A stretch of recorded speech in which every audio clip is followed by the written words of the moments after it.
Welcome to the library studio here as part of the Iowa blog. I'm your host, Craig Wen. This has been an amazing journey that we have progressed upon through the prophetic testimony of Yahweh through one of the most extraordinary men who ever lived, Yashaya. He is known as Isaiah. We have verification of this prophecy that goes back now 2,300 years to the 3rd and early 4th century BCE because of the great Isaiah scroll and the other texts of this prophet found in the caves above Qumran. And in it, when we turn to the 56th and 57th chapter, we find testimony that is unlike any other. It is profoundly important for our day.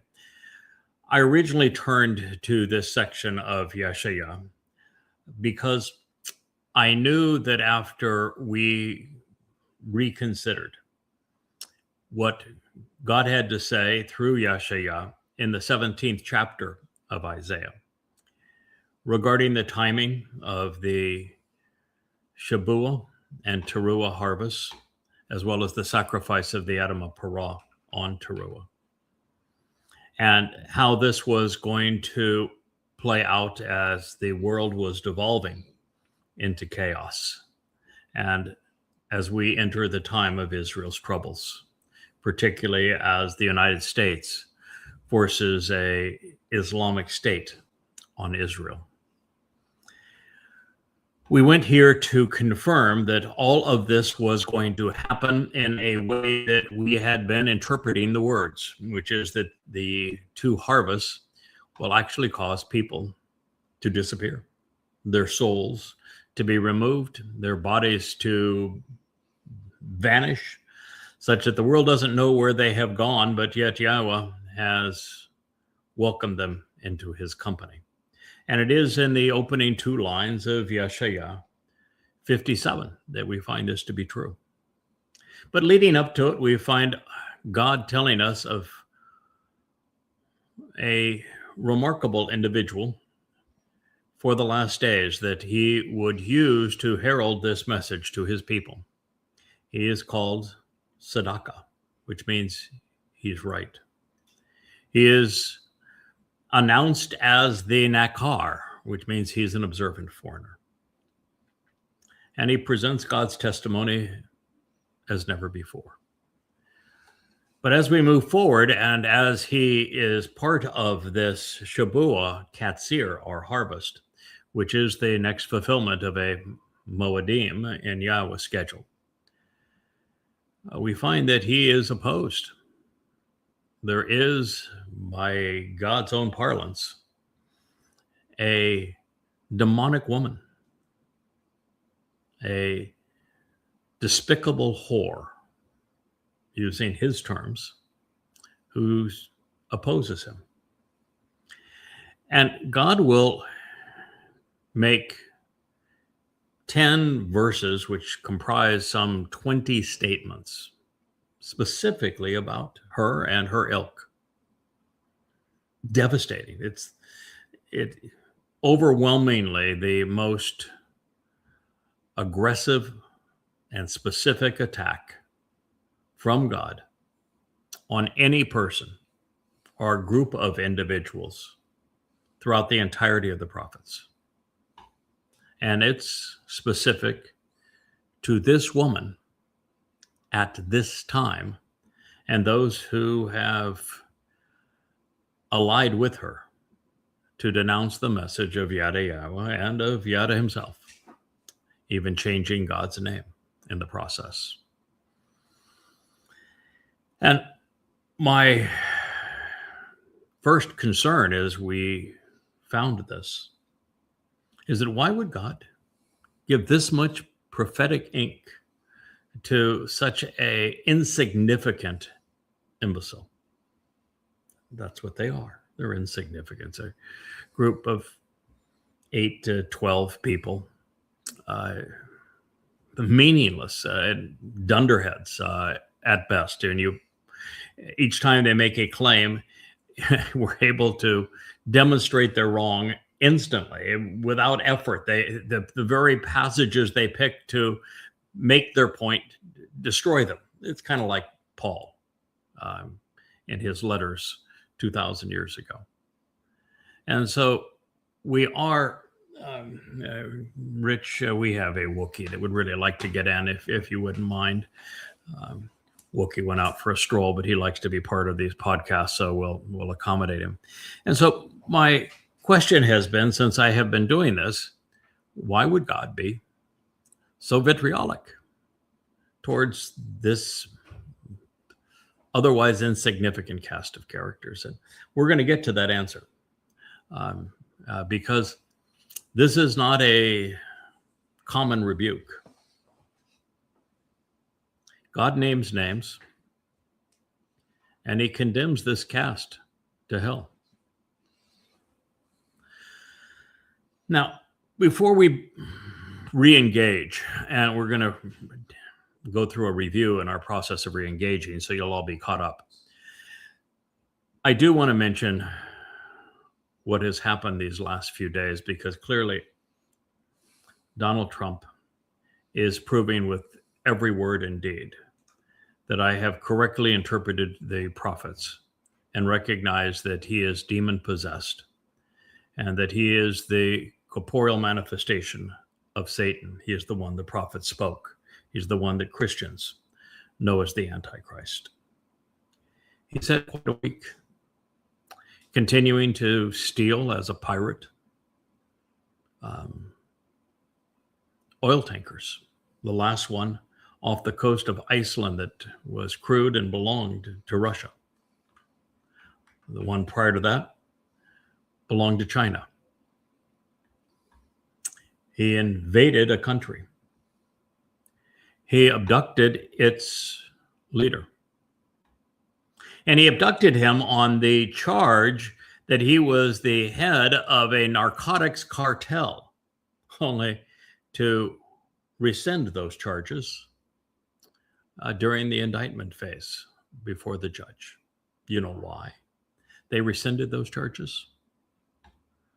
Not only can't they prove them because they're not true. Maduro was not the head of a drug cartel. But you know who was the head of that drug cartel? Who founded it and was running it? The American CIA. And so disclosing information pursuant to that would be rather embarrassing for the Trump administration, for the nation. So they dropped those charges, which means they had no grounds to abduct him. And of course, now Trump is belligerent and says, we took over the country. So what? We're going to take its oil. So what? We're going to run it. So what? What's next? Greenland? Cuba? Panama? Or Iran? Or all of the above? What's next? And how many MAGAs are out there going to be cheering him on as he begins World War III? I mean, when you're playing chicken with the Chinese, you're putting your nation in a position where it's economic suicide. If they don't respond aggressively, they will continue to work behind the scenes and have total compliance on undermining the dollar with their alternative. And if they do respond, they would crater your economy instantaneously. Is it going to be an instant death or slow death for America vis-a-vis the Chinese? And with the Russians, it's the certainty of a nuclear exchange. Trump seems convinced that he can continue to push Putin's buttons and that Putin won't respond, cowering. And if he does, he'll just continue to take more and more. But will Putin respond? If he doesn't, then Trump will continue to be belligerent And his next target after Cuba and Greenland will be Iran. If he takes Iran, after taking Venezuela, he assures that China and Russia will have no choice but to strike back. China economically, Russia militarily. It's exactly as the prophets foretold. Trump is the instigator. The world is on the cusp of annihilation. And then, of course, we have what happened in Minnesota. Miss Good, murdered by an ICE agent. I've seen the film and the camera angles from every which way. It was murder. Elon Musk on X had 2 posts last night showing that he has lost any vestige of a conscience, blaming the murder on the woman.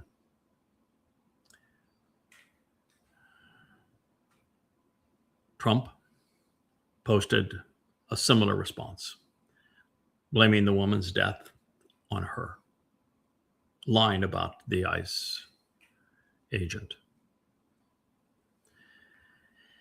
ICE has become the new Gestapo. Their racial hatred is directed towards Hispanics rather than Jews, but they are the Gestapo.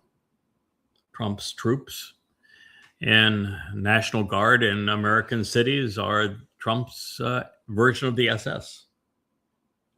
Stephen Miller is his Goebbels. He is establishing the Fourth Reich. Watching that belligerence, murder of Miss Good was troublesome. But then hearing the MAGAs denounce her and try to venerate the murderers, it's tragic. 2 of them, even after her murder, were high-fiving each other, congratulating one another for the horror they perpetrated.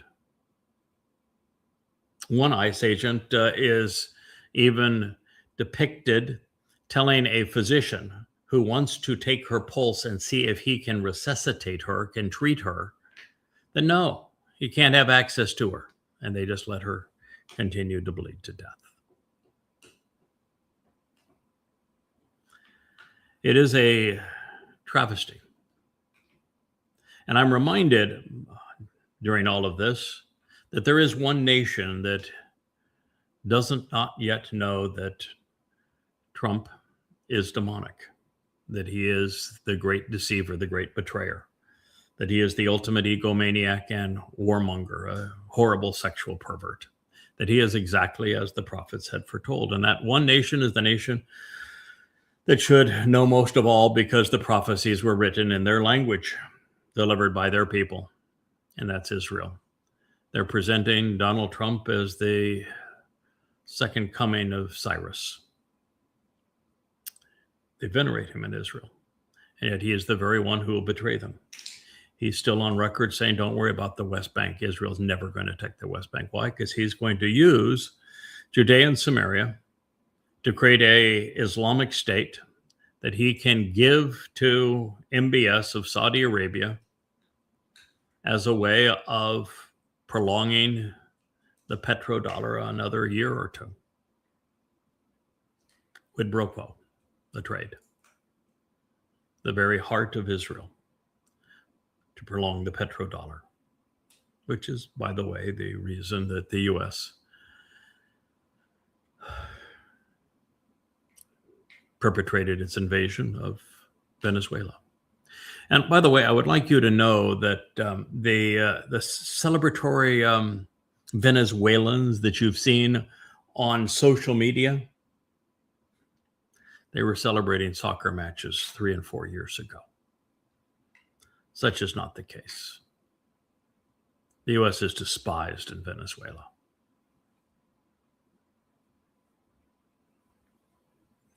All right, so that you know the timing that we're operating under and how rapidly the world is devolving, how accurate the prophets have been, I would like to review the words of Yahweh as he revealed them in Yeshaya 56, as we then begin into the 57th chapter before we press on. So I want us to remain grounded. I want you to know the context, because it's the context here that makes the choice of victims of this accusation by Yahweh the most intense, condemning rebuke to be found anywhere in Yahweh's testimony, specific to one group of malcontents and naysayers. So it's essential that you know exactly what God has to say about them, because there are those in our midst that are her little spies, watching everything we do, passing it on so they can attack it, as they continue to draw an audience by hashtagging my name and the Yada Yahweh series, even Yahweh's name, even though they have corrupted it. So God's rebuke is focused, it's personal, and it's important that we remain cognizant of the crime which led to Yahweh's evisceration of a woman's character and the man who enabled her rise. For this is what Yahweh says: you should choose to be observant, carefully considering and closely examining the means to exercise good judgment and to resolve disputes, making good decisions. Then choose to engage so that you act upon that which is correct and vindicating, because my deliverance and resulting salvation are approaching. They are close, they're imminent and personal. Therefore, the tzedakah, the one who is correct about me and vindicates with me, will come. He will pursue the harvest, be included, and then return and remain, so as to be revealed and made known. Blessed by the benefits of the relationship, joyous and productive by showing the proper way, is this person, this mortal man, who acts upon and engages in this with unfolding implications over time. Because this son of Adam, this lone man, he will be exceptionally firm, resolute in this, empowered and strengthened so that he prevails, restoring through his conviction and resolve with regard to this. By closely examining and carefully considering the Shabbat as the promise of 7, thereby avoiding defiling and profaning it or making it common, he is observant, he's careful, he is attentive, and he is especially aware. So his hands and that which he influences are kept from acting upon or engaging in anything unjust, immoral, irrational, troubling, or distressing. Do not say regarding Hanakar, the observant foreigner, the one who knows and understands through thoughtful examination, then acknowledges by having been discerning and respectful, who has formed an inseparable relationship and joined with Yahweh. Something which would infer Yahweh will surely abandon me, preventing me from being included as part of his family. That's what they would want you to believe. It isn't so. And let not the charis, this esteemed and authorized official designee, say, what then? If I become a withered and unproductive Etz tree, an incapacitated counselor, or paralyzed messenger. Isaiah 56:3. I want to share something with you now that I did not share previously.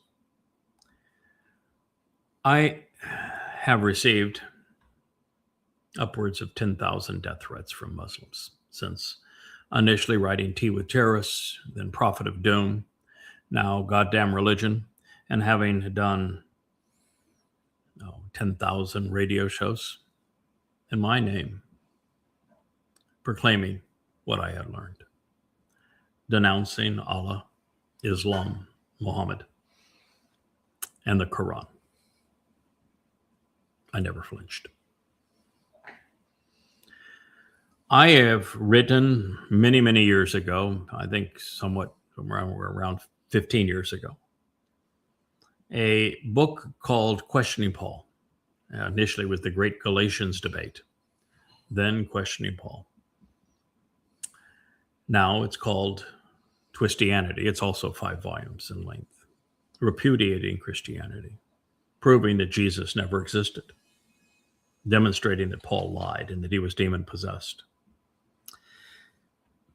And for it, I am assailed and demeaned every day across the internet. Hasn't bothered me at all. You've never heard me complain once about either of these things. It was different for me when people that I had cared about, supported, taught, led, worked with, turned.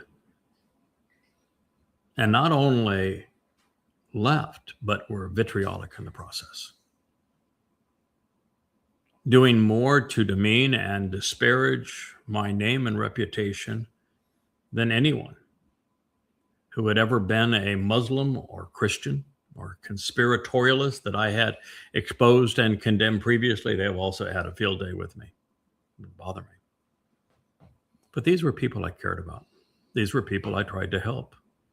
These were people I trusted. And they proved grossly untrustworthy. They demonstrated that they had an immense amount of envy and that they were unworthy of this calling.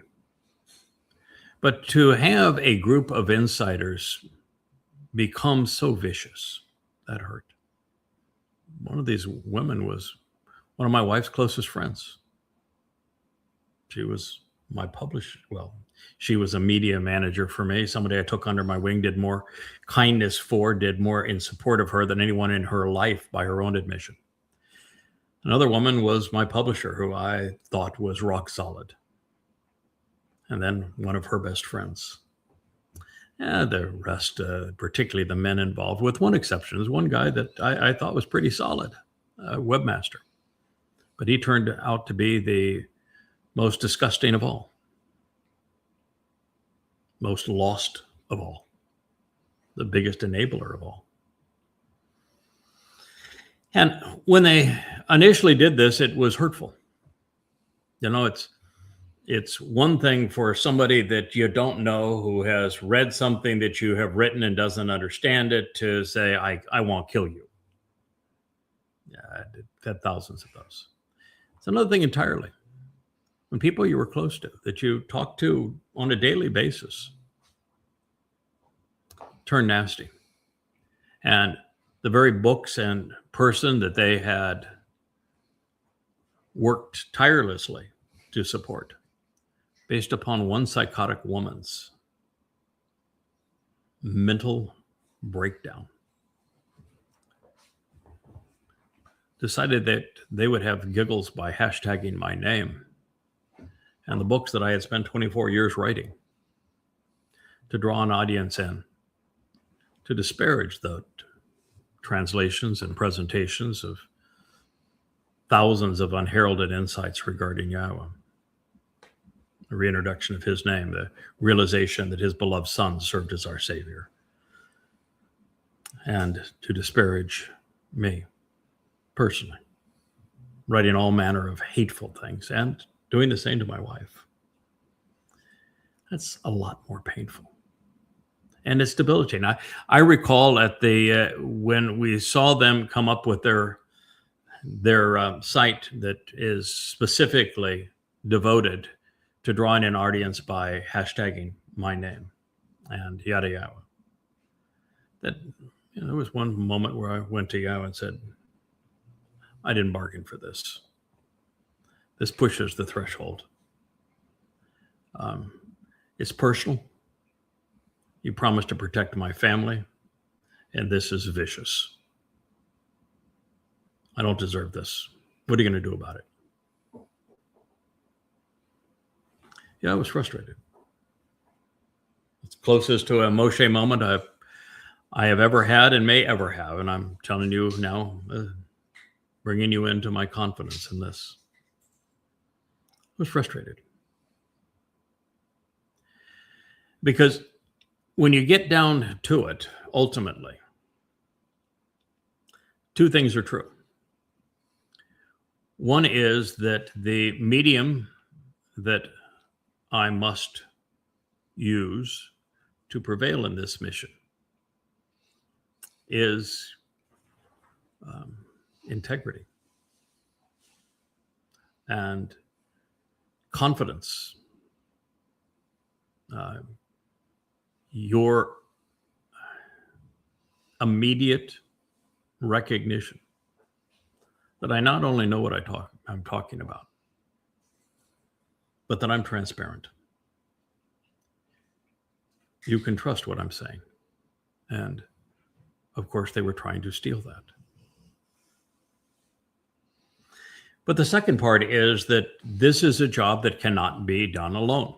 I'm sitting here in front of the camera with all of the lights on and looking you in the eye, but it's Rich over here that is running the show.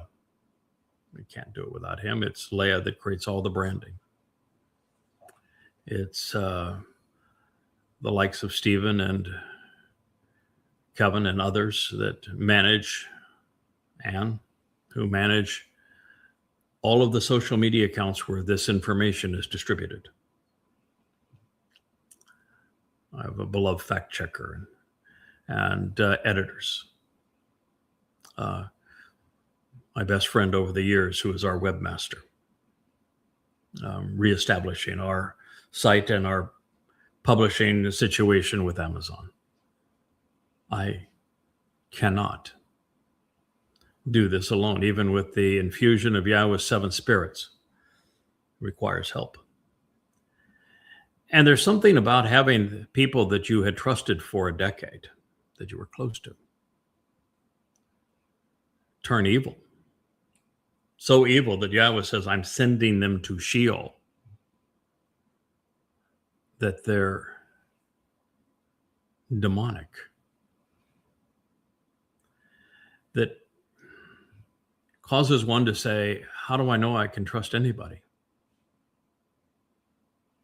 If the people who were pretended to be this devoted can go this bad, that fast, and can be so easily fooled by a psychopath, even when everything she says is so easily proven to be untrue. God, who's next?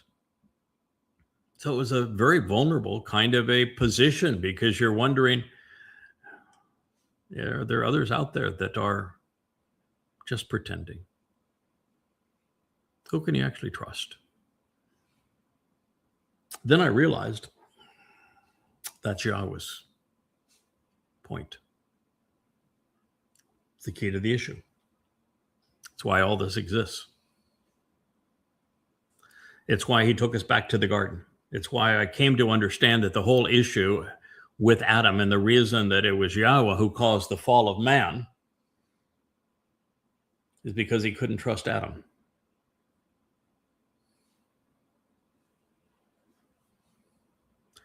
And it's the reason why God's allowing us back into the garden and cultivating 8 people that are going to oversee the education of this mortal remnant of Yisrael that are going to be allowed back into the garden on Sukkah in 2033, purged of their religious guilt, so we get a fresh start on Teruah under Dod's ultimate guidance as he returns on Kippurim. The reason that we're being allowed back into the garden is to get it right, to demonstrate to Yahweh that it is possible for a person to be trusted, to earn God's trust. That group didn't. Sure. Most of the blame lies at the feet of the psychopath that God calls a sorceress and a whore. But those who followed her, support her, ought to have known better, and they didn't. They gobbled down her toxic fruit and continued to eat it and spew it. Proved untrustworthy. And so this is God's moment where he's saying, I'm serious about this. I don't want anyone to come back into that garden or to spend a moment with me in Shamayim, in heaven, who can't be trusted. Simple. I knew them better than you did, is what God said. I knew they couldn't be trusted. I gave them the opportunity to hang themselves, and they did.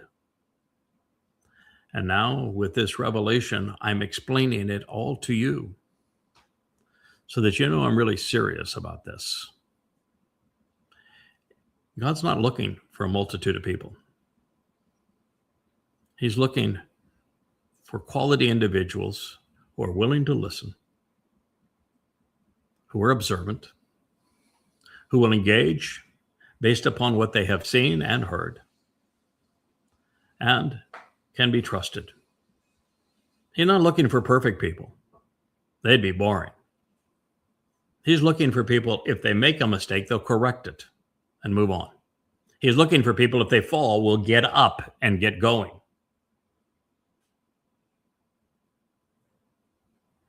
Those are the kind of individuals Yahweh was looking for. These people did not pass that test.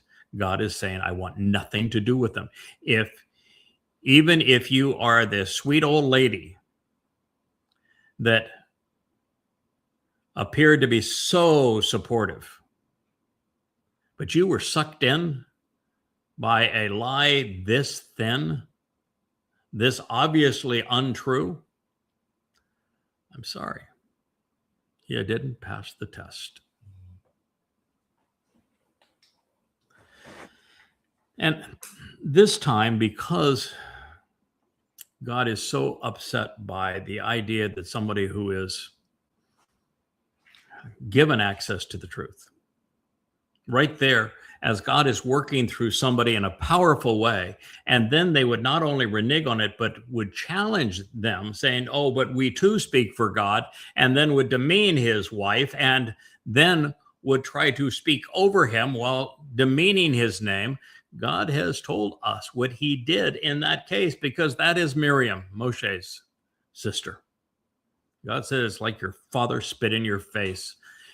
You are stricken now with leprosy. You are estranged from this community. And ultimately, God used her as the example of divorce and the single worst episode, an episode that was finally resolved by Yahweh saying, I want you to speak to the crag, and it will give forth its cleansing and nurturing waters.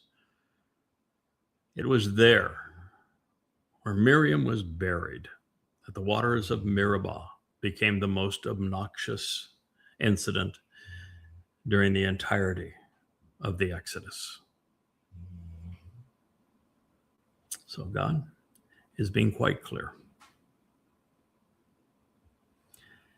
This was a travesty because, well, with Miriam, she led the women's chorus during the Song of the Sea. She was an insider. She knew Yahweh. She had the benefit of listening to Moshe as he delivered the Torah. She could have made a contribution. At one time, she did. But then she turned. And when she turned, having been an insider, having been somebody who knew better, God was forceful. The entire 12th chapter of Numbers is devoted in its entirety to denouncing and rebuking her for what she did. And this now is why we read the 57th chapter of Yeshaya, Isaiah. It is the same. A Miriam by a different name. And so that is the answer, should you wonder why God would go out of his way to devote so much testimony, not only to lift up and protect the man he has chosen to deliver this message at this time, but to denounce those who would attack him. So let not the Sharish, the esteemed and authorized official designee, say, what then? If I become a withered and unproductive tree, an incapacitated counselor and paralyzed messenger? What if I allow that brief Moshe moment where I am frustrated at God allowing this group of malcreants to rise up and be so irritating? I said, God, I don't need this. Why are we doing this? Why are you even tolerating this? I am, according to Yahweh, the Etz Dayath in Gan Eden. I am, according to Yahweh, Parah, productive. I am, according to Yahweh, the Choder, which is a branch, who has Sharish, roots, who is an observant stem, who is Parah, productive, who in the 11th chapter, we also learn in Isaiah that he is given the spirit of Etzah, this very tree, providing counsel on the complete picture of Dayath, of knowledge. And so that's what Yahweh is referring to here.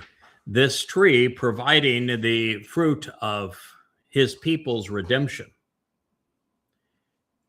can't be incapacitated, can't be paralyzed, it can't be withered. It must produce its fruit, or all is lost. This is God's last best effort to save his people. And God is saying to the man that he has assigned this responsibility, you, sir, cannot say, think, or even ponder the possibility of being made unproductive. I won't allow it. It is also why Chazak is used three times in this testimony. God says, be tough as nails. Be firm. Be resolute. Don't let them get to you. Now, I had figured that out a month or so ago, maybe 2 or 3, 4 months ago. Even as their attacks became more and more unhinged and personal. But I did not expect this from Yahweh. So here we return.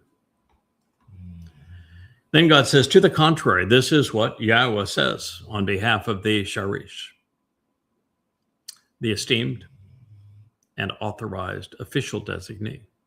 his Nakar, the one who is Sadaka, who have been, and he's speaking here plural, so he's talking about the team that he has assigned to him, have been subject to castration. What is the purpose of castration? Castration is part of the meaning of Sharish. First of all, what animal is castrated? A bull. A bull. That's the role that Yahweh has asked me to play. Why is the bull castrated?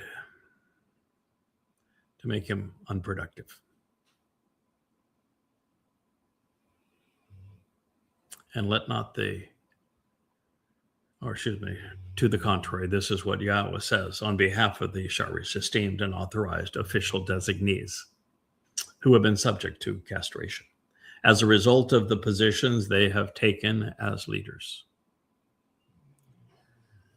They provide guidance regarding the benefits of the relationship by being consistently observant and actually attentive while exploring and investigating my 7 Shabbat promises, which you need to know if you're going to participate in what God has going forward. The single most important day in human history was when Dod fulfilled matzah, removing our guilt. It occurred on a Shabbat. The next most important day will be the Teruah harvest, the Shabua harvest, which is the harvest of 7 Shabbat. That's what Shabua means. And so we have to be observant and actually attentive, exploring everything that can be known about Shabua, about the harvest of 7 sevens. It, of course, will occur on a Shabbat. The final gleaning on Teruah and the work of the Adamah Parah when the bull becomes productive transpires on the 23rd and 24th of September in 2033, and that happens to be a Shabbat. A mortal remnant of Israel is allowed back into the garden on Shabua, October 7th in 2033. It is also a Shabbat. Are you getting the message?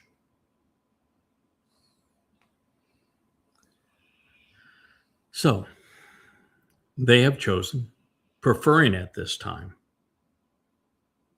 my will and my appreciation by revealing the correct path to the benefits of the relationship. If you're part of Team Yah, then God wants you to know that from his perspective, you've chosen to be here. You've chosen to benefit from pleasing him and for being in the center of his will. And you are doing so by revealing the correct path to the benefits of the relationship that are delivered on those Shabbats: Matzah, Shabua, Teruah, and Sukkah.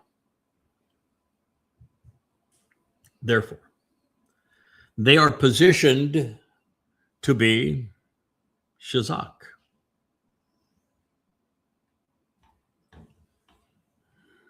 It is what we must be to deal with the attacks. God has never been popular. Everyone who has ever spoken for God has been condemned. The vitriol against Yahweh's voice, his message, is shrill. It's vicious. And the only way you can endure it is to be Shazak. Shazak. I see it emblazoned on the screen. It means overpowering, intense, uncompromising, firm, unrelenting, effective. Shazak. And what are we to be uncompromising and firm resilient, even fiercely protective of my covenant, my family. Defend my family. And to defend my family, you must not allow anyone who does not belong in my home. And those who do belong in my home, you should follow my example and defend them with your last breath. God is defending his Nakar. He is defending his beloved son, who is the exemplar of this covenant, to Dode. He is defending his family against the naysayers who covet it for themselves, who claim to be covenant but are not, who claim the Shabua harvest but will be left behind, who claim heaven and have earned a ticket to hell. That's God's response. That's how he becomes fiercely protective of his covenant. Do you have what it takes to be fiercely protective of Yahweh's covenant family? You know, Shazak is not a timid word. There is no modesty in this concept. It is the antithesis of meek. It's tough as nails, totally uncompromising, standing up, back bowed, chin out, fists up. Shazak is tough, fierce, totally and completely uncompromising, rigid, forceful, intense, bold, courageous. Shazak regarding Yahweh's covenant family.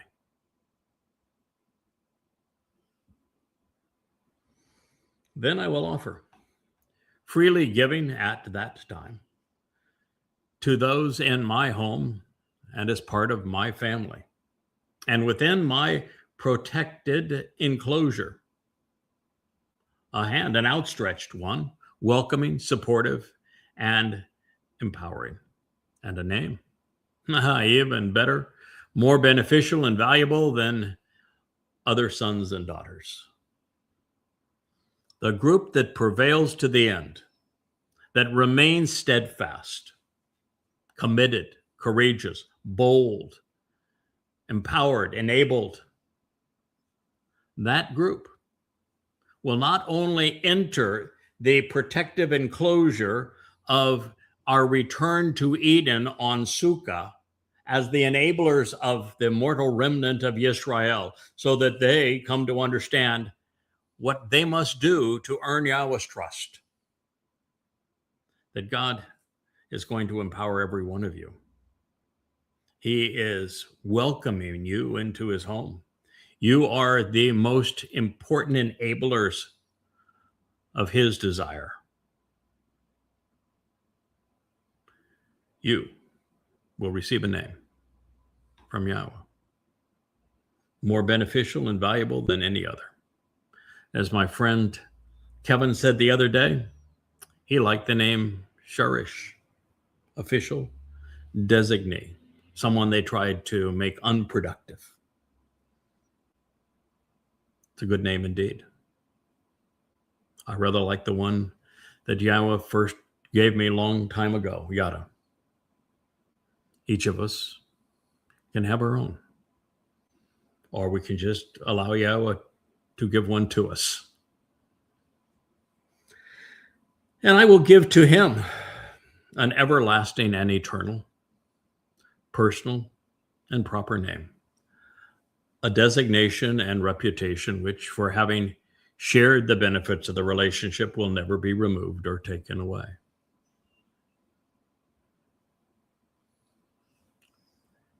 To the team, a marvelous name.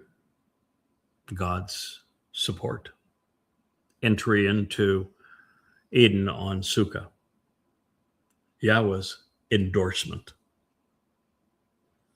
And to the one leading the family at this time, protecting the family, his Nakar, also an everlasting and eternal name, which is associated with having shared the benefits of the relationship, Asher, which will never be removed or taken away.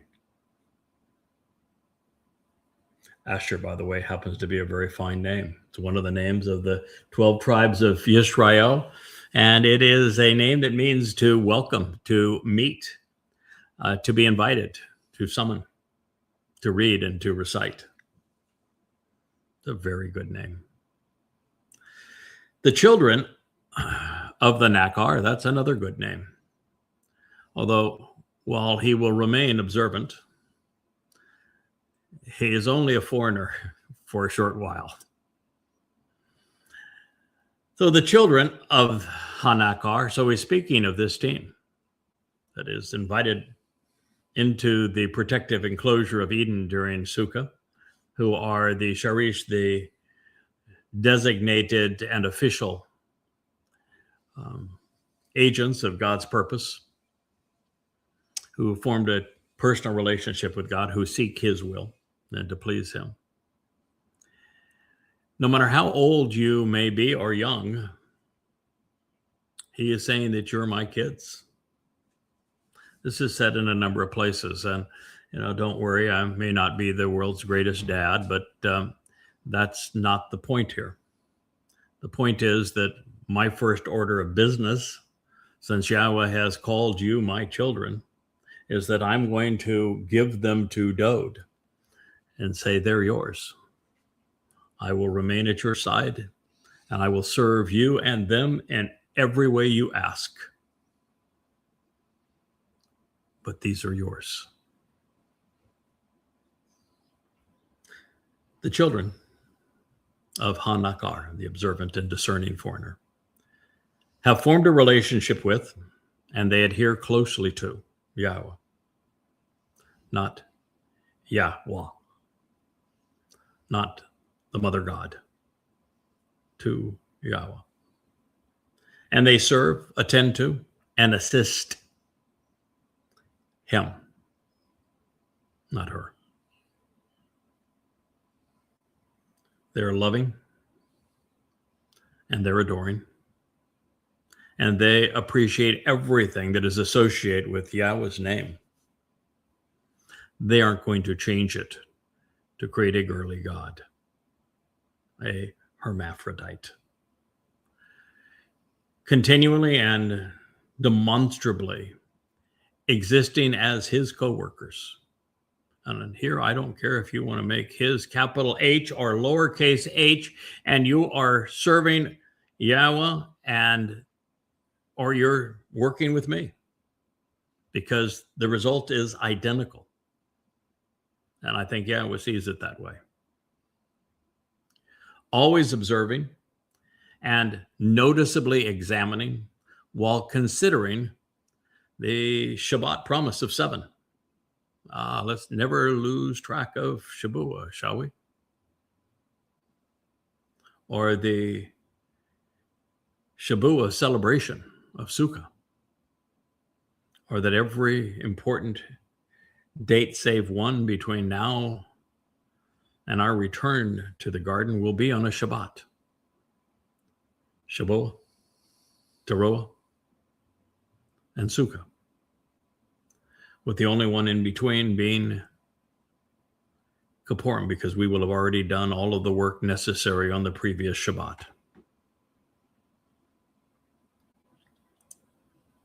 Always observing and noticeably examining while considering the Shabbat, the promise of 7, making it special by avoiding disrespecting it, like stealing it and claiming that the Shabuah harvest is your own. It's Yahweh's. We're guides to it and participants in it. And God says that those of you who are collaborating in this way, you are now, for the third time, God's going to say this word, which is the antithesis of what the Mother Goddess cult insists. They want to promote meekness and modesty and timidity. And God says, no. The characteristic that defines those who are in association with him, who defend his covenant family, who defend his name, who work with him right to the end in support of Shabuah. They are all Shazak, uncompromising and strengthened, devoted and unrelenting. They're established, they're firm, they're resolute and unrelenting. Yes, indeed. In what? Once again, in my covenant. God's not looking to remake the world. That's his job. He doesn't need us to incinerate all of the religious and the conspiratorial and the political and the militant. That's his job. He does not need us to restore the earth to the conditions of Eden. He'll take care of that quite nicely himself. He doesn't need us to facilitate the mechanism of removing our souls on Shabuah. He does not need us to transform the sacrifice of the Adamah Parah into a purging mechanism for his wayward family on Teruah. He does not need us to conceive or to operate any of those 4 chariots that are going to pick up the population from the world that is either being headed and taken directly to Sheol, taken to the area around the Temple Mount to benefit from the sacrifice of the Adamah Parah as Yehudim or as Goyim. He does not need our help in doing those things. He's got them under control. He does not need our help in releasing waters from underneath the Temple Mount or igniting the flames or causing that benefit. He is not asking us to turn the mercy seat of the Ark of the Covenant into something as brilliant as the sun. He is not looking for us to take responsibility for assuring that Dod returns as Elion. Our responsibility is to be observant, to pay attention to what God said, to be trustworthy regarding what he has conveyed to us, and for us to be exceedingly protective of his covenant family. That's what he needs from us.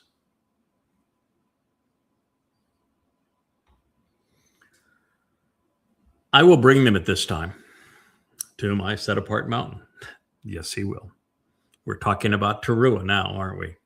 I will cause them to rejoice such that they are elated in my family and in my home.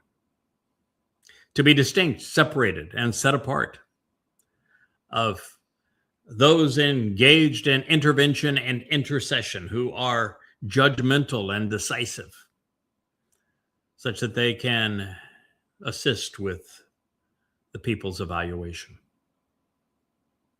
Their uplifting and elevating offering and their sacrifice, which is slaughtered for them, will be acceptable and approved, especially satisfying on my sacrificial altar. There's only one of us who is sacrificing his Bashar body. It'll be myself, as the Adamah Parah.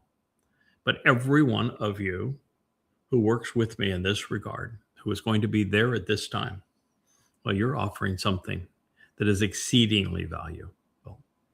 Your devotion to Yahweh, to his beloved Son, to the restoration of his people.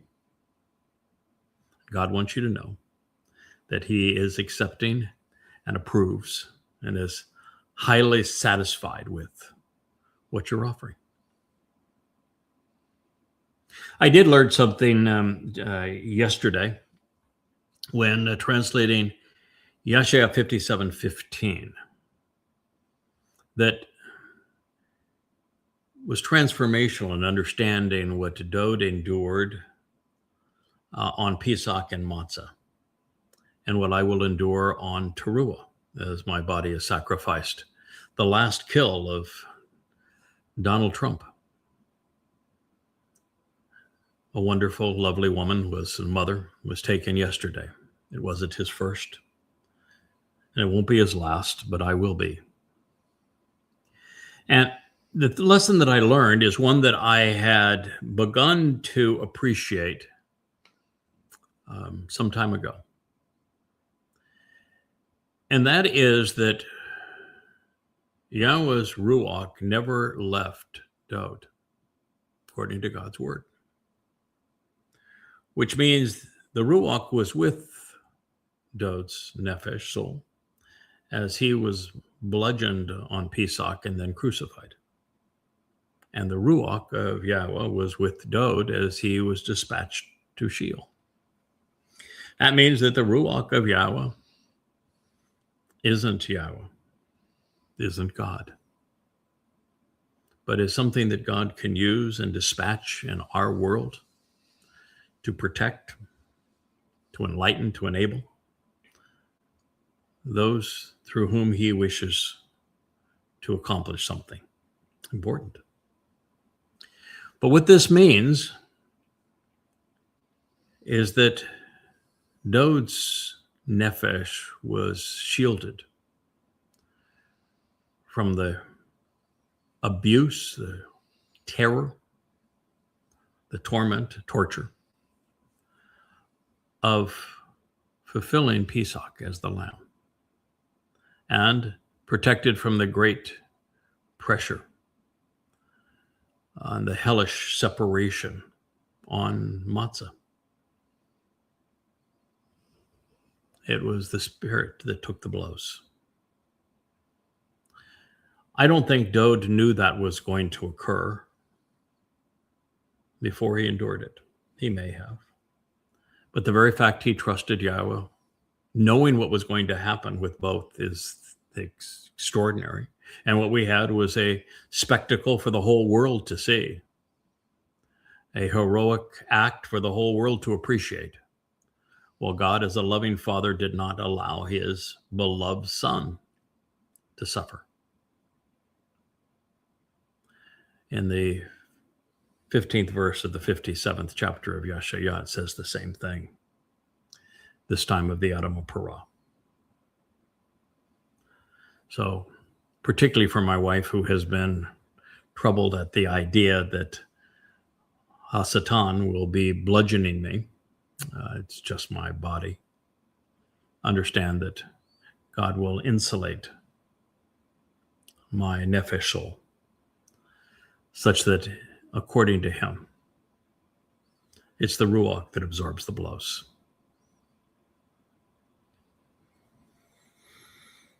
This is because my home and family, God says, will be invited and summoned, read and recited, and called out and proclaimed.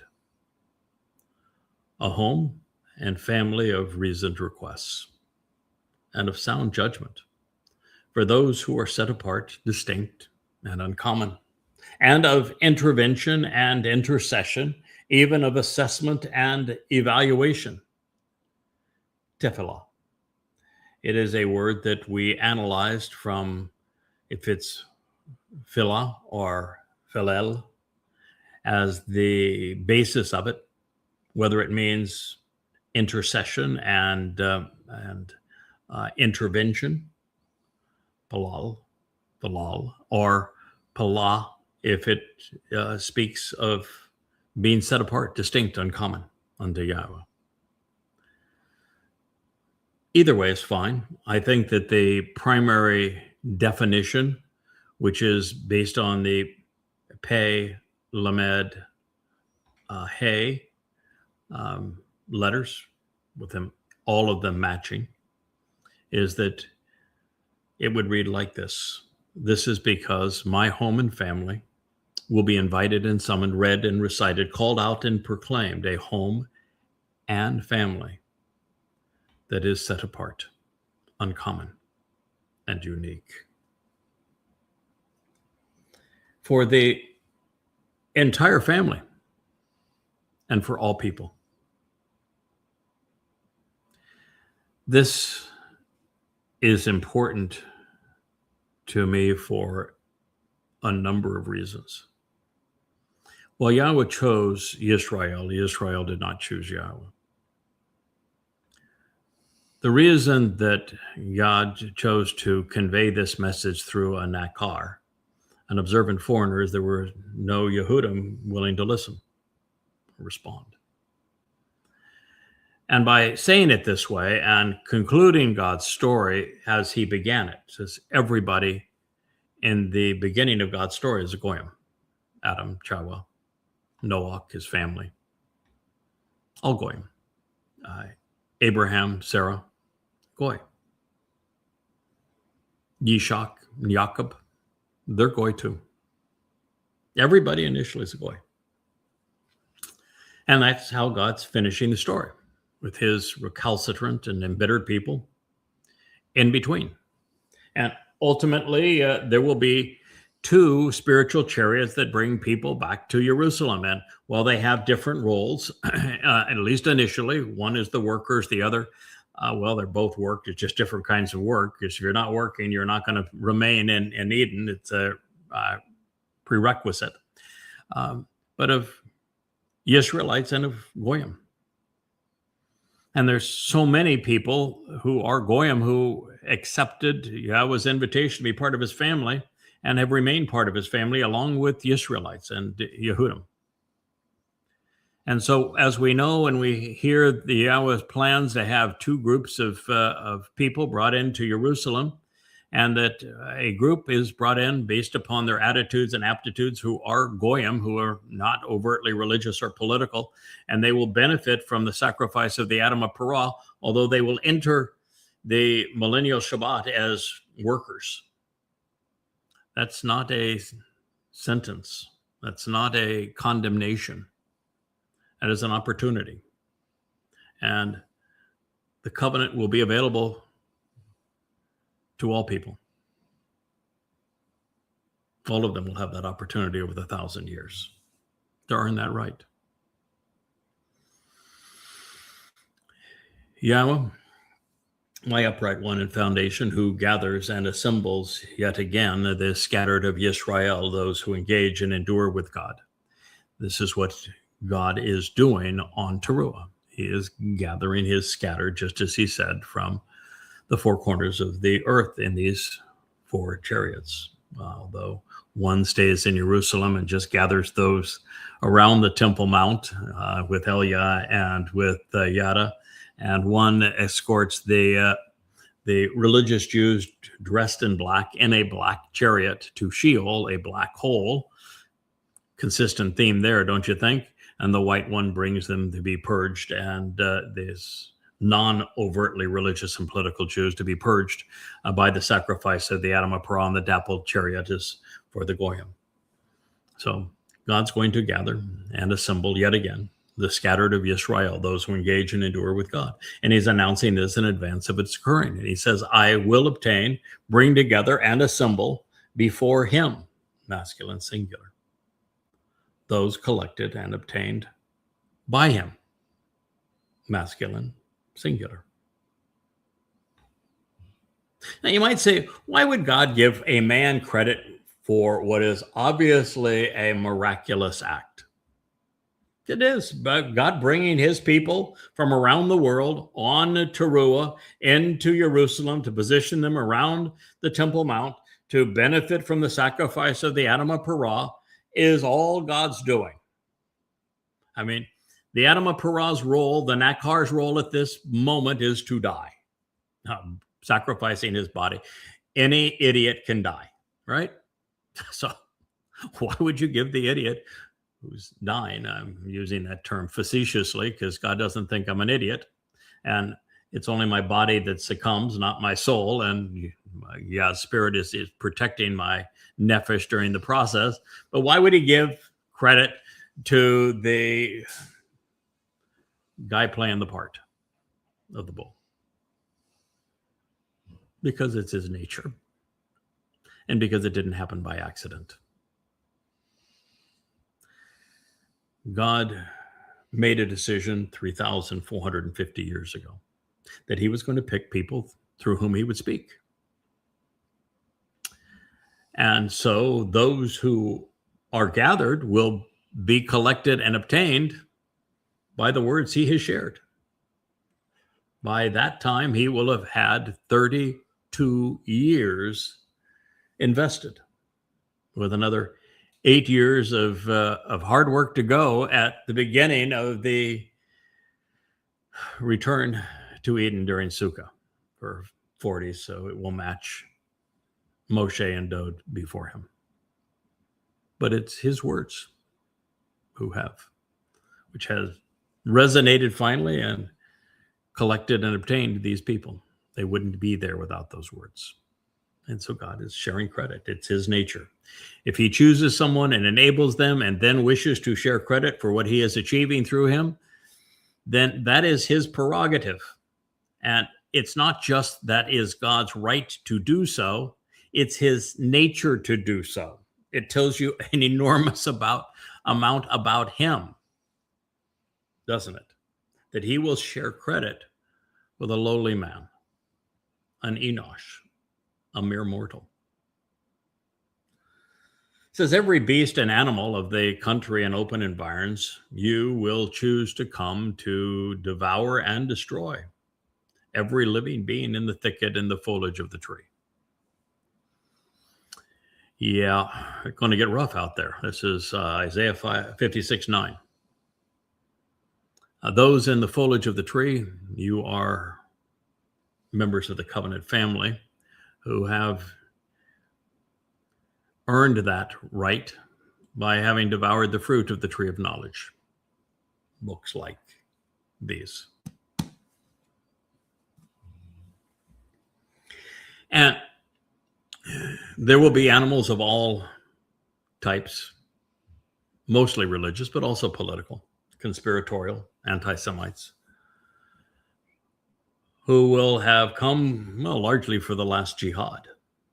But, today, MAGAs are as vicious as Marxists, and they are almost as vicious as Muslims.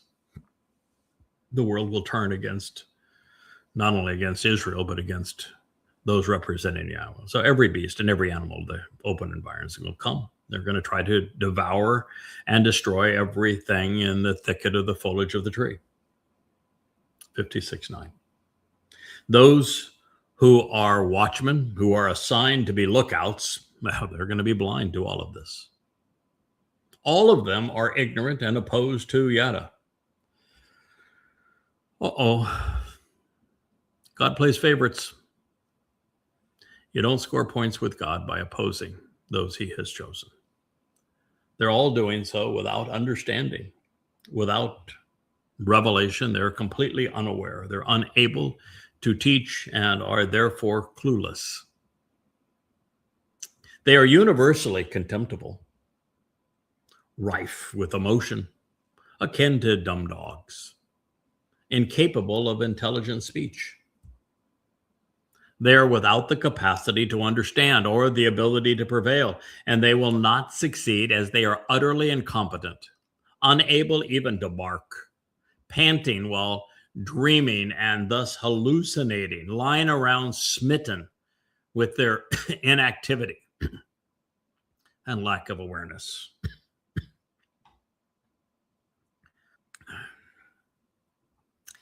God is openly condemning all of those who have sought to oppose Yada as Ha-Nakar, and those who are his children, who are part of this covenant family, and who are now there protecting this mortal remnant of Yisrael.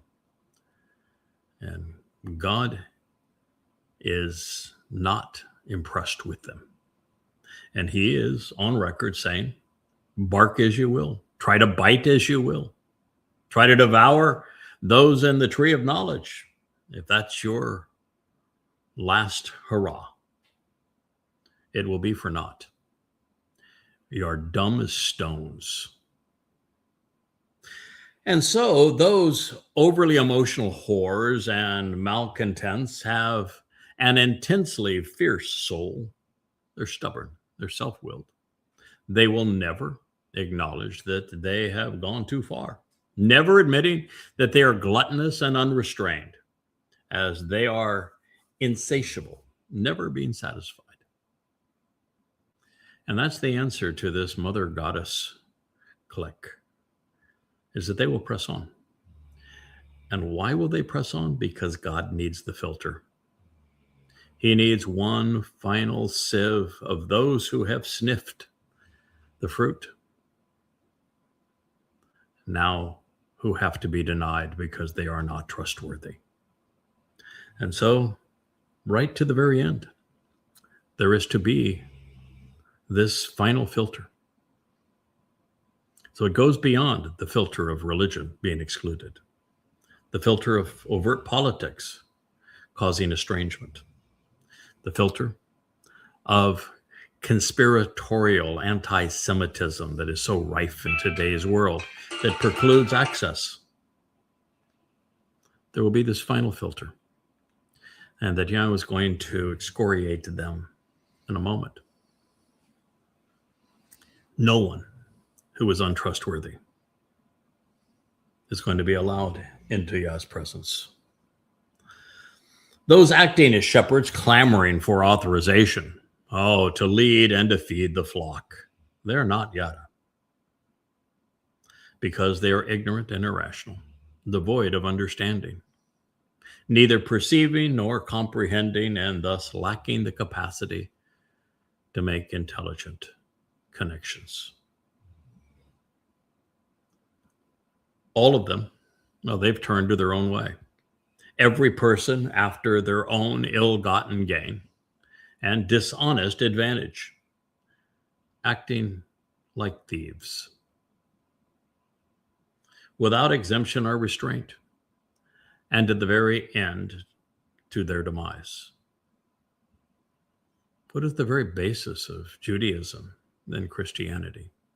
Of men acting like thieves, stealing God's beloved dotes, his titles and his achievements,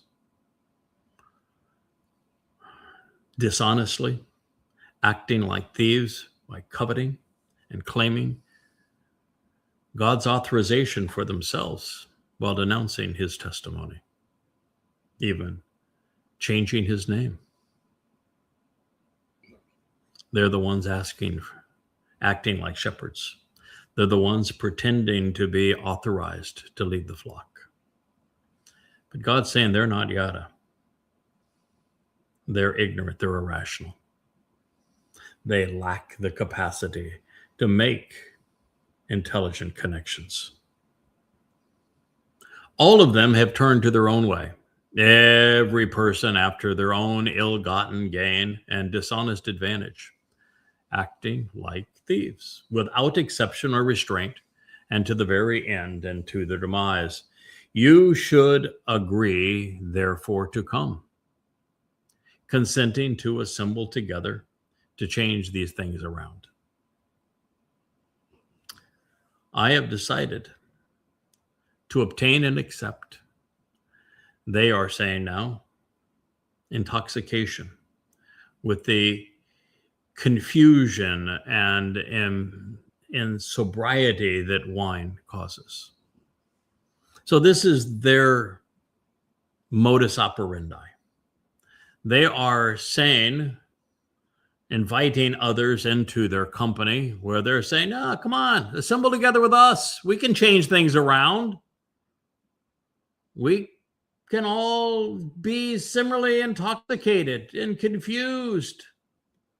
We can incapacitate judgment with wine. So we have chosen to be habitually inebriated, constantly consuming alcohol and sundry liquors to the point of an incapacitated judgment through these fermented libations. God is saying that their rhetoric is intoxicating, that they dull the senses. The reason that driving while drunk is a crime is because it dulls your reflexes and forestalls judgment. So you don't have the judgment to know that you shouldn't speed, that you shouldn't run the red light, that you should be careful of where you're going. Because if you're not, you might kill somebody. He's using that same thought as a metaphor here. Then they're saying, according to God, this is his projection into their mindset. Therefore, it will be and he will exist like this day tomorrow. If the days to come are opposed, if they're delayed anyway, at least to a significant extent, for thousands of remnants. That's the crime. It's one thing to intoxicate people so they miss the way, so they don't exercise good judgment, which he is accusing them of doing. It's another thing to say that, well, we can change the way. That if we claim that this day will be like tomorrow, and that there are days to come that can be opposed, they can be delayed, and to a significant extent, and as a result, thousands of remnants will miss the opportunity to capitalize on what God is offering. Yet there are thousands of remnants. God is saying that's the potential victimization of this cult. They went about using the advertising money that I had provided to solicit Israelis. And she has a group of them that she is deceiving. And God knows it. And he is none too pleased. Then the right and vindicated will vanish. As she precludes the Israelites from taking advantage of the Shavuot harvest, because she's made false claims regarding it. False claims regarding the Zeroah leading it, saying that there is no Zeroah, saying there is no Choder, saying there is no Nakar, saying that dough didn't fulfill Pesach Matzah Bakodim, so there really can't be, as God described it, a Shavuot harvest. Changing everything around such that thousands of remnants will miss the way. But it's then at that time that those who are right and vindicated will vanish, disappearing, such that those who remain will not know where they have gone. No one will give it any thought or meaningfully ponder the implications. Loyal and devoted individuals, however, who are steadfast, will be harvested. They're going to be gathered together and taken away during the Eshaf, this ingathering. Well, no one makes the connection to comprehend why. For indeed, away from the presence of this evil shepherding, this disastrous calamity caused by troublesome former compatriots and miserable companions who are wickedly wrong, those who are correct, upright, and innocent will be gathered in the harvest. They will be removed and received. Yeshayah, Isaiah 57:1. Are you ready for the ride of a lifetime? They will arrive reconciled and restored, intact and healthy, satisfied and content, blessed and prosperous, in favorable circumstances and saved. They will be spiritually restored and comfortably settled within his restful environs, moving about and walking around while conducting their lives in a manner which is right, honest, fitting, and proper. Isaiah 57:2. But as for all of you, those of you who are still present, wanting to approach at this time, you are the children of false pretenses, under the spell of an Anon a demonic woman, a sorceress, deliberately conjuring a false spirit to obscure reality and to blow smoke. You are the seed of a Naaf, an adulterous man, one who is unfaithful, disloyal, and unreliable, as well as religious. That would be the Anan's enabler. We know him as D-Crud. The Anan, sorceress, we'll call her DP. And Zana, the despised whore, the loathed woman prostituting her despicable nature by pandering to her partners for favors and bribes. Isaiah 57:3. So what God is saying is that covenant family who are right about him are going to disappear during this ingathering. Going to be harvested. The world's not going to know where we've gone. And God is telling us, quite frankly, that when we arrive in Shamayim, we're going to be really satisfied with the results. We're going to find peace and tranquility there. Shalom. It's going to be a really good outcome for those who are right about God. Those who have been shazak right up to the very last moment. But he says there is going to be a group that is deliberately left behind.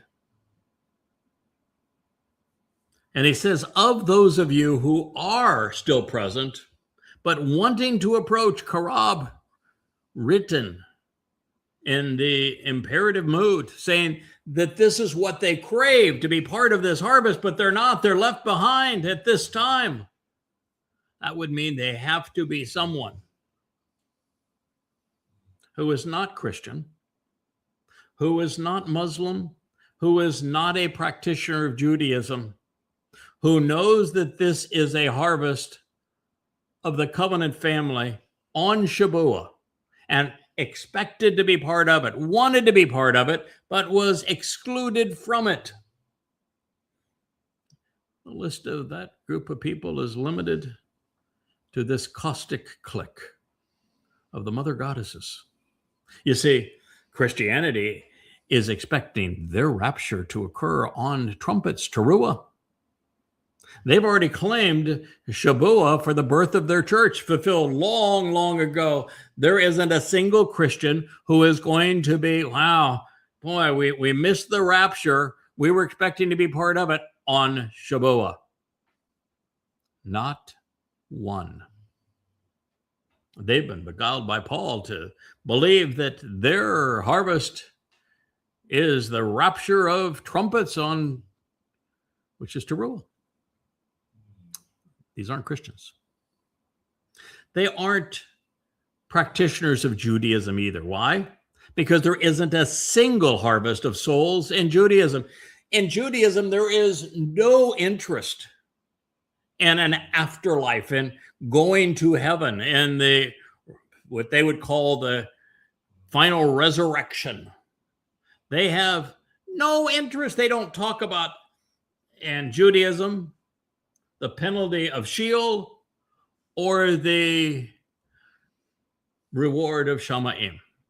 Neither exists in Judaism. There is no harvest in Judaism. So this cannot be practices of Judaism. Can't be your run-of-the-mill nincompoops, conspiratorialists. It can't be Muslims. There are no harvests in Islam. There's not a possibility that anyone can be the focus of this condemnation, which is rugged, apart from the mother goddess cult. That's it. They're the only ones who know of it, who are expecting to be part of it, who've claimed it for themselves, and who are going to be left behind during it. And of the ringleader of this cult, Yahweh is calling her an Anan, a demonic woman, a sorceress. That's the leader of your flock, if you're part of that group. He goes on to say, she's a whore, pretending love for all manner of gratuity. But she did not operate alone. No. Well, God's going to go on to condemn her in every possible way. He wants you to know, and me to know, and us to realize that her entire community and ability to attack Yada Yahweh and Yada and Dod's contribution during Chag Matzah in Yahweh's name is all possible because of a Naaf, an adulterous man that was unfaithful, disloyal, and unreliable. Decrud, who built her websites.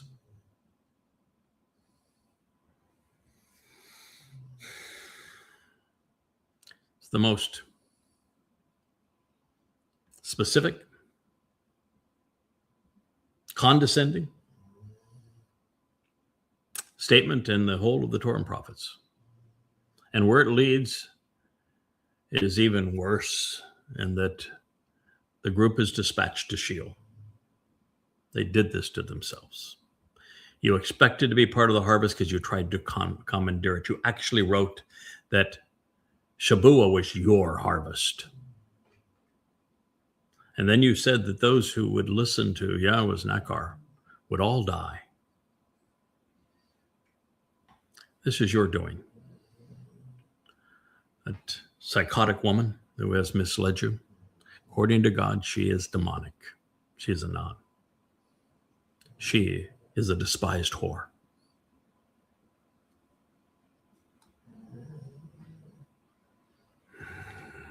It is from this vantage point, one which reveals the timing of these events,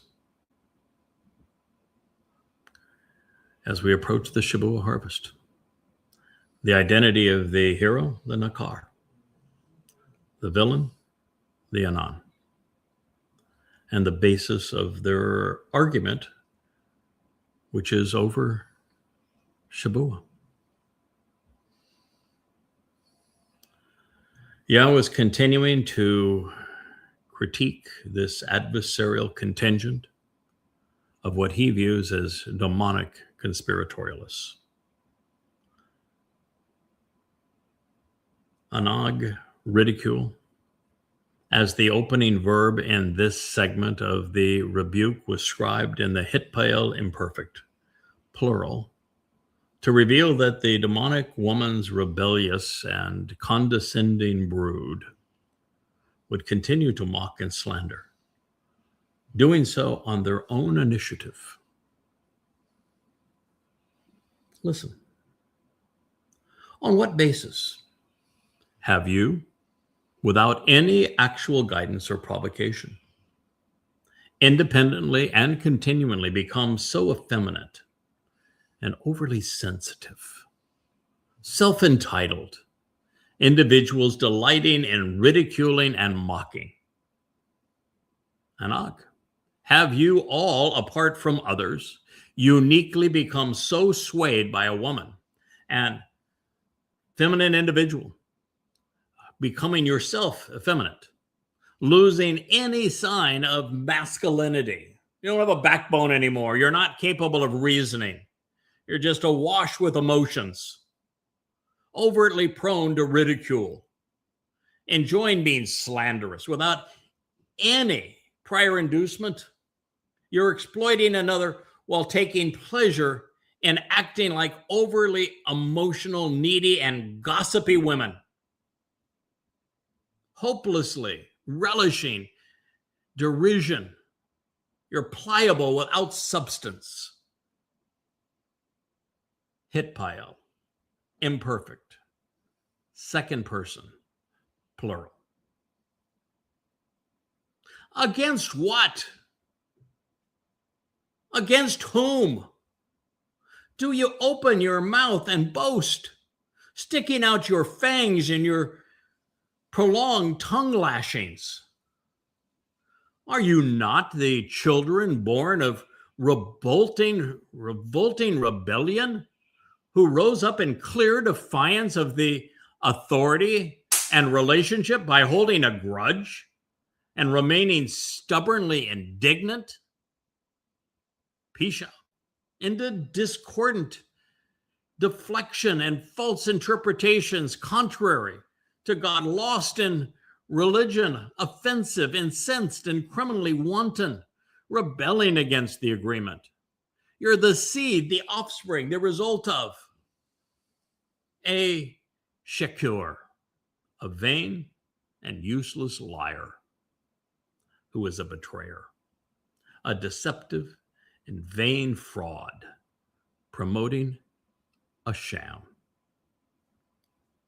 of false pretenses and injurious testimony, of one who swears deceitfully and thereby disappoints by way of self-delusion. Yashaya, Isaiah 57:4. So besides the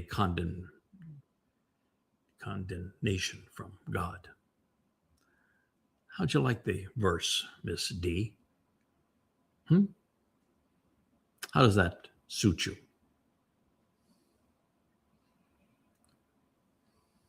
It's pretty straightforward, isn't it? God's saying of those who craved being part of the Shabuah harvest, but were left behind, who knew about it, expect to be included, condemn those who were included, that you're led by a demonic woman, an unfaithful man, and that this woman is a whore. And he says, so on what basis have you, without any actual guidance or provocation, you were not provoked into this. You were not guided into this. You did this on your own initiative. You have no one to blame but yourselves, and that's true. Independently and continually become so effeminate, so sensitive. Oh, woe is me, I'm a victim. Self-entitled individuals, delighting in ridiculing and mocking.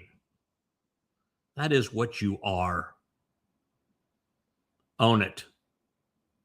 God knows exactly what you're doing. Against what?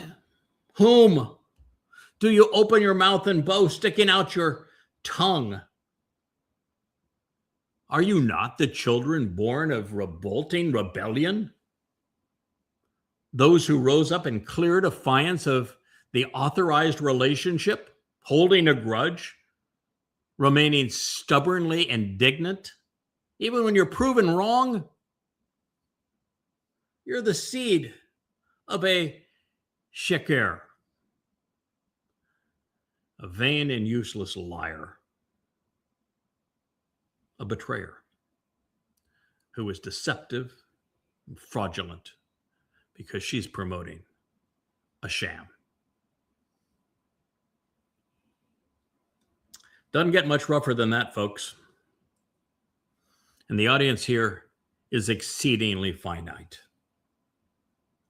God's particularly upset when people who are given access to the truth twist it and use it against what he's trying to achieve. And that's what you have done.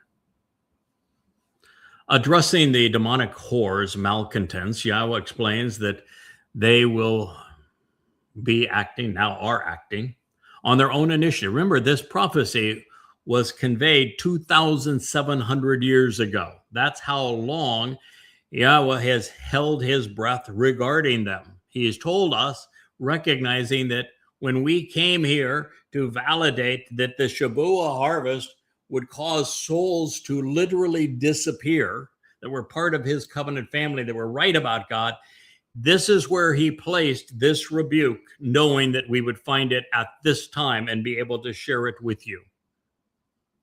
God is indeed very patient, is he not? So he's explaining that they're acting on their own initiative, not on his instructions. God further insists that there will be no basis whatsoever for their provocations, and there have not been. They made it all up. First it was Dee's claim that she was victimized and that she was defrauded when she defrauded my wife and I out of $20,000 and our trust when we were better to her than anyone in her entire life. And then she said that she was going to go off and do her own thing when she had conceived this plot and put all the pieces in place, playing the people around us to their detriment for a year prior to the event. And the first thing she does is she gets to my beloved publicist. She's ruined. The webmaster who I had respected, so that she could launch her own little bevy of con men and con women, all ringing in emotion, all doing everything they could to destroy. Childish in their behavior and their response. All been planned. And the unreliable one, the unfaithful one who sided with her, he wrote letter after letter saying, that they had to leave because I hadn't recognized the value of Spirit Mom. And that they were going to be the voice of Spirit Mom to save many by way of Spirit Mom. And the proof of Spirit Mom was in the 8th proverb. Now, the fact of the matter is that was an outright lie. No one in all of human history had made a bigger deal about the Ruach being feminine and of the influence of Yahweh's role in this regard to our salvation. I was so over the top in trying to project this that I had to go off and do a mama-ectomy to remove it. In other words, their basis for going off on their own was not only a lie, it was the opposite of what was true. And then they claimed that they found Spirit Mom in the 8th Mashal. Guess what? In the 8th proverb, there are that many references to M, which is mother. There are this many references to Ruach, which is spirit. There is no mention of a mother or a spirit or a mother goddess anywhere in the psalm. It was written, or the proverb, it was written by Dode to exclaim the virtues of being intelligent. Chakma, the very thing they lack. And then they would write letter after letter trying to disparage me, yada yada, and then change God's name. And every time they made a move, it was proven that they were untrue, and yet they doubled down. They were unprovoked. They did this to themselves. And they're relentless in their foolishness.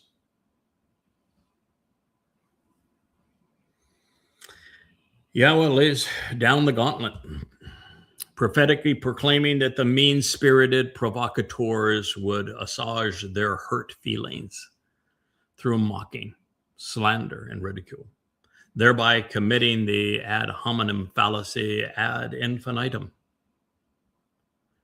Without a valid justification or actual guidance or provocation, they will become a clique of gossipy women, pathetically pursuing derision. They will define themselves by their exploitation and exhortation. This will be their method. Hashtag Craig Wynn. Hashtag Yada Yahweh. Spew nonsense. That's all they've done. I thought they were insignificant, not even the value of naval lint. Yahweh disagrees. This is his longest, most specific, and most condemning assessment of any group of people anywhere to be found in the prophets. So I'm sharing it with you because he shared it with us. I am never going to veer from what God wants to convey, and this is what he has chosen to convey. He laid this all out in the open, airing the dirty laundry 2,700 years ago, and it's now our job to pin the tail on the ass, on the demonic woman, on her accomplice, the unfaithful one, the disloyal one, serving a whore, serving a woman that Yahweh calls sheker, vain and useless, a liar and betrayer, a deceptive fraud promoting a sham.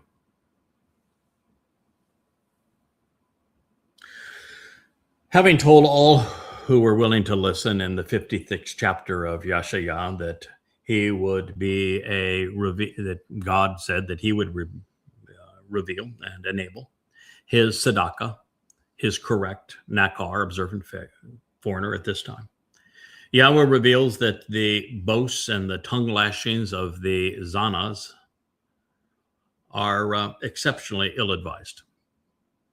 But at the same time, we learn that they are incapable of listening or learning. They deny God's condemnation every time he shares one, as we found in Numbers 12 and Genesis 2 and 3, and 2 Samuel 6. Every time they're called out, an example is made of them that is specific and prophetic of them. Oh, no, it doesn't apply to us. No, it doesn't apply to us. I'm telling you what, this one, I don't care how you try to twist it. Now, the others were quite specific. They accused this Zanaz, this whores, this Anan, this sorceress, using the very specific crimes that she has committed. God was specific. There's really no denying it if you're informed and rational. This time, it is so far beyond any rational person's ability to deny. If you are part of that group, you're in deep trouble. God is disgusted by you. He says, your wagging of your tongues and your sticking out of your fangs is completely and totally unacceptable. You're unacceptable. Therefore, rather than children of the covenant, children of the Nakar, Yahweh announces that they are Yeled Pesha, born of rebellion. And indeed they are. And he's right. They removed themselves from the covenant, from Yahweh, from his Nakar, for no other reason than Pesha, defiance, indignance, and discord. When their claims have found a mother God and to be speaking for her are completely and irrefutably repudiated, as I have done over and over again, presenting them verbally in these programs and in writing on social media, posting them, rather than return to the fold, they demonstrated that they are hopelessly sheker, vain, liars, repugnant, betrayers, deceptive deceivers, knowingly promoting their scam. Unable to defend their claims, they blocked all access to their clique, proving that they weren't actually serving anyone other than themselves. Then, unable to attract an audience, they stooped to misappropriating my name and the name of these books of Yada Yahweh. And so Yahweh reports that they are delusional, they're injurious, they're operating under false pretenses, and he's protecting the tree of knowledge. This is Yahweh's primary concern. He has chosen and he has enabled his Nakar, his observant foreigner, acting as his choder, his branch, to reach out and awaken his people from their stupor before his return, and this disrespectful and pretentious clique seeks to destroy his credibility, thereby negating our Father's intent. According to God, the Anan, demonic woman, who is Zana, despised as a whore, in concert with her Na'af, unreliable man, are covetous and greedy, craving that which is not theirs to take. Just like Chawa, just like Miriam, just like Michal. They are in defiance of the Almighty as a result of a senseless grudge. And so, like so many Israelites throughout the ages, they are embittered and they are indignant.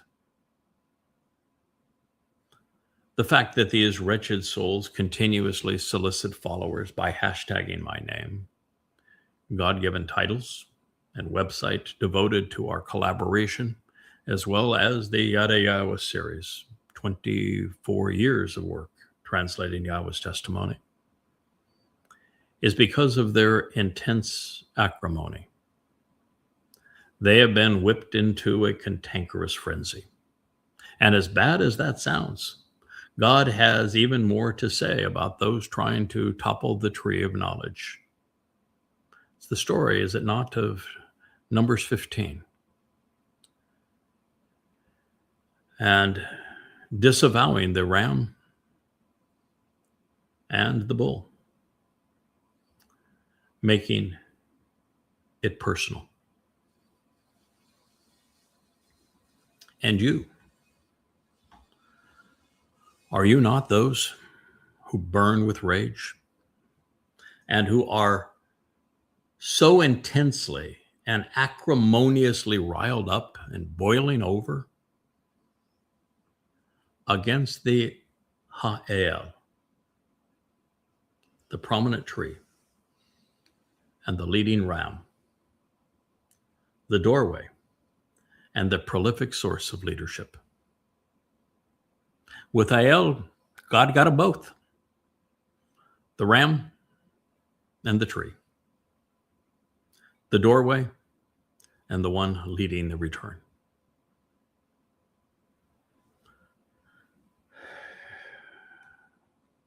All in an orderly arrangement of the spreading out of the entirety of the flourishing and profusely productive tree.